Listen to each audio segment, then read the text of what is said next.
Now to a series we call Pushing the Limits. It's where we showcase people accomplishing the incredible. Today's story involves a group anybody can find themselves part of at any time, people with disabilities.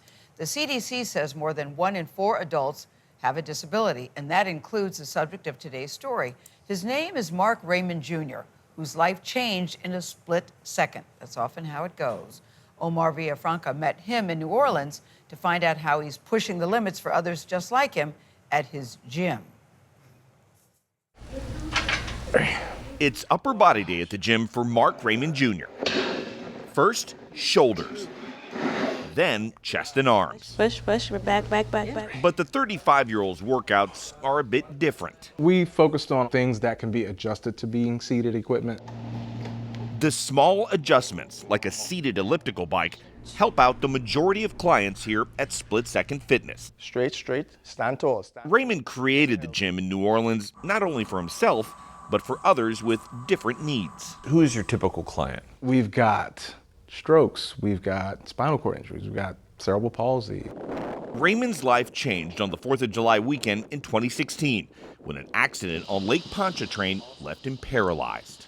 It was a normal day. What was different was Mom was not there to scream, "Mark, don't dive off the boat."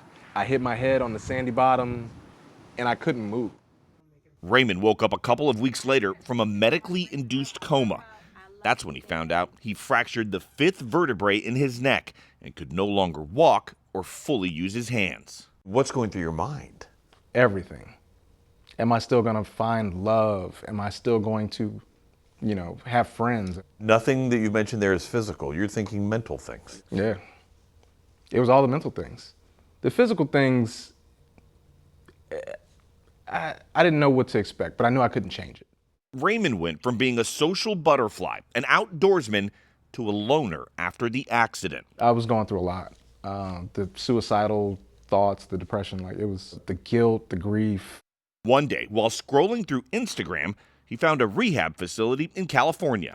Seeing a room of empty wheelchairs and people doing things that doctors told me I couldn't do.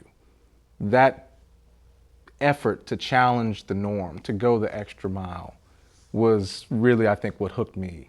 The 3 months he spent there changed his life. I knew after the first month there that I needed to bring something like that to New Orleans. The guy who drugged me out of the water, my best friend, and I was talking to him about this idea, and he said, "Dude, you should just call it Split Second. Your life changed in a split second." 2 years after his accident, Raymond started the Split Second Foundation. In 2020, he opened his gym, and next year, it will move into a building with 5 times more space. A life-changing event isn't easy, but Raymond says he wants to push his clients to get better in a supportive environment. We want them to feel like they belong, like they have a purpose, like they have a home.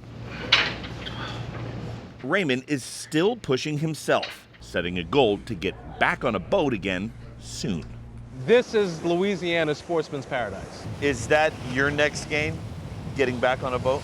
I think so. I want a boat I can roll this chair on and still roll around the boat a little bit and have a good time. Maybe that's your next project. It's not a bad idea. For CBS Mornings, I'm Omar Villafranca in New Orleans. Wow, talk about turning tragedy into triumph. Yeah. Split Second is a perfect name. It really is. And I like what he said about Nate when he said it was just a regular day. Yeah. That's so often what happens when you hear these kind of stories. But boy, he has turned his pain into a huge purpose. Yeah, he has. It's a great piece, Omar. Thank you.